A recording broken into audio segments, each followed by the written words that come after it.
کشمیری مسلمان بچوں پر ہونے والے مظالم کے خلاف پاک وطن میں نجی اسکول کے بچوں نے ریلی نکالی. شرکا نے ہاتھوں میں پاکستانی پرچم کے ساتھ کشمیری پرچم اٹھائے ہوئے تھے. رپورٹ کریں گے پیر توصیف رمضان. کی طرف سے نہتے کشمیریوں پر مسلسل ڈھائے جانے والے مظالم کے خلاف پاک وطن میں نجی اسکول کے بچوں نے ریلی نکالی. ریلی میں شرکا نے ہاتھوں میں پاکستانی پرچم کے ساتھ کشمیری پرچم بھی اٹھا رکھے تھے. اسکول کے پرنسپل محمد احمد آزاد کا کہنا ہے کہ کشمیر میں معصوم بچے اسکول جانے سے قاصر ہیں. ان کے پاس خوراک ادویات موجود نہیں ہیں. 105 روز ہونے کو ہیں کشمیری مسلمانوں کو جانوروں کی طرح قید رکھا جا رہا ہے.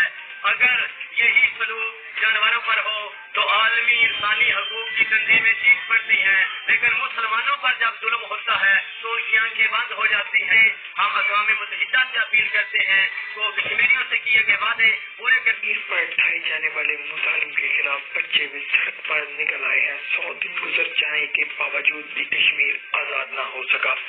کیمرہ ٹیم کے ساتھ پیر توصیف رمضان، نیوز پاک وطن.